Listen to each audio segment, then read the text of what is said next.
Welcome to The Explainer. Today, we're looking at what is honestly one of the most dramatic and awe-inspiring finales in the entire history of space exploration. We are talking about NASA's Messenger mission.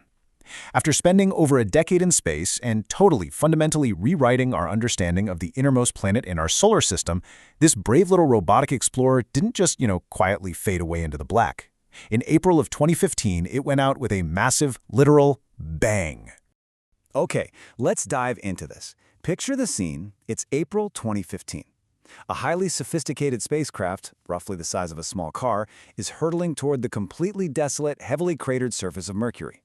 Its propellant tanks, the same tanks that have kept it gracefully dancing in orbit for 4 years, are finally completely dry. The spacecraft is at the total mercy of Mercury's gravitational pull. But here's the thing. This wasn't an accident.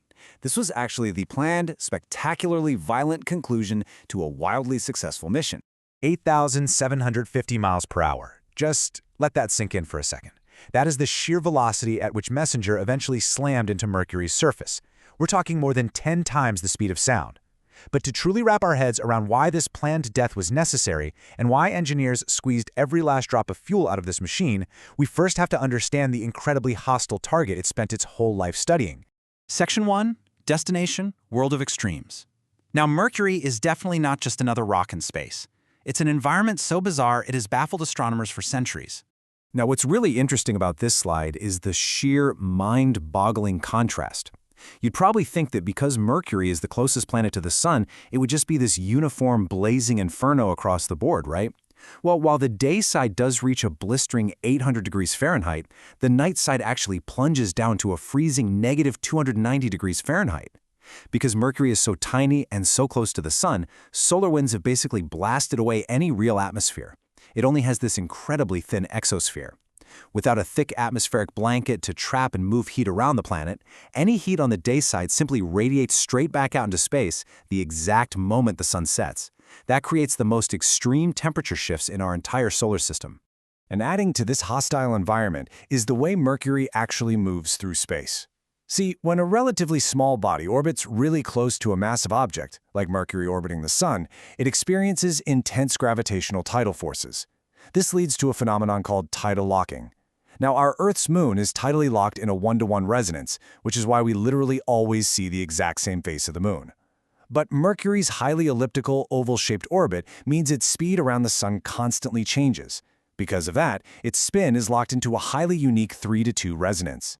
Which builds into, frankly, the weirdest calendar in the solar system. Let's break down this math. A year on Mercury, one full trip around the Sun, takes just 88 Earth days. But it takes 59 Earth days just to rotate once on its axis. Because of that 3-to-2 resonance we just talked about, if you were standing on the surface of Mercury, you would only see a single sunrise every 176 Earth days. Think about that. That means one full day and night cycle on Mercury actually lasts for 2 entire Mercury years. So put yourself in those shoes. If you were an astronaut standing on the surface, your perspective of the Sun would be completely mind-bending. Because Mercury's orbital speed increases when it gets closest to the Sun, a point we call perihelion, its orbital speed actually, briefly, outpaces its rotational spin.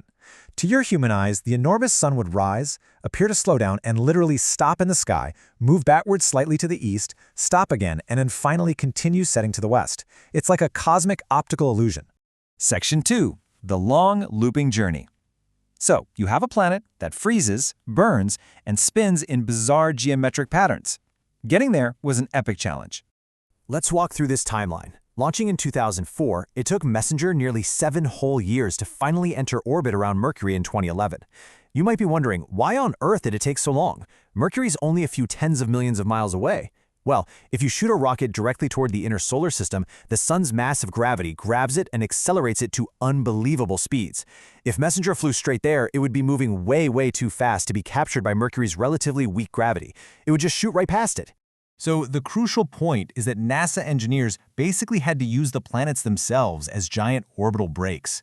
They plotted this incredibly complex path using a series of gravity assists. By flying past Earth once, Venus twice, and Mercury itself 3 times, Messenger was able to bleed off enough orbital energy to slow down relative to Mercury. Without these perfectly choreographed, looping flybys, the massive acceleration toward the Sun would have absolutely destroyed the mission. Section 3. Solving Mercury's greatest mysteries. All of that brilliant navigation massively paid off once it arrived. Once safely in orbit, one of the most fascinating discoveries relates to something you would absolutely never expect to find on an 800-degree planet: ice. See, unlike Earth, Mercury has practically zero tilt on its axis. This means there are deep craters up at the planet's north and south poles where the sun's rays have never, ever reached. These permanently shadowed regions stay cold enough year-round to theoretically preserve water ice. It's crazy, but radar observations from Earth way back in 1991 actually hinted at this first. But MESSENGER brought the definitive proof.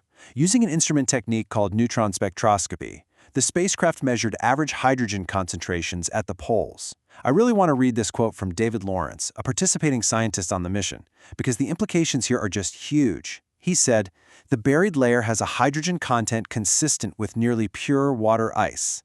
Hidden in the freezing shadows of the innermost sun-scorched planet in our solar system, MESSENGER actually proved there is water ice." Unbelievable. And this brilliantly illustrates just how much a single mission can teach us, even beyond its main target. Because scientists were tracking MESSENGER's radio signals with pinpoint accuracy for years, they were able to precisely track Mercury's orbit in the process. And they noticed something incredible. Mercury's orbit is expanding, widening. By tracking this tiny shift, they proved that our sun is actually aging and losing mass. As it loses mass, its gravitational grip weakens, pushing planetary orbits outward by about 1.5 centimeters per year. By studying this little rock, MESSENGER inadvertently helped us measure the dying breath of our own star. Section 4. The final plunge. But, as they say, all good things must come to an end. We're back in late 2014 now. Knowing the inevitable end was approaching, NASA engineers did something really daring. They began systematically lowering MESSENGER's orbit until it was skimming just 15.5 miles above the surface of the planet. 15.5 miles. That phenomenally low altitude allowed the spacecraft's instruments to collect incredibly high-resolution data on the planet's magnetic field and surface composition, basically squeezing every last ounce of science out of the mission before the tanks ran dry. Finally, the day arrived. On April 30th, 2015, the brave robotic explorer, after capturing over 200,000 images and completing over 4,000 orbits, finally succumbed to the unyielding laws of physics. Totally out of propellant and unable to fire its thrusters to fight orbital decay, Mercury's gravity took over completely. It plummeted toward the planet, smashing into a region called Suisse Plania at that blistering 8,750 miles per hour we talked about earlier, instantly vaporizing and carving a brand new crater into the very world it had just spent years demystifying. So MESSENGER now rests permanently on the world it explored, leaving behind a 50-foot human-made crater as its ultimate legacy. From discovering hidden polar ice to tracking the aging of our very sun, this violent, spectacular crash was the final punctuation mark on a mission that unveiled a brand new world to humanity. So, as we look to the future of space exploration, one really has to wonder, what other incredible secrets are waiting for us out there in the dark?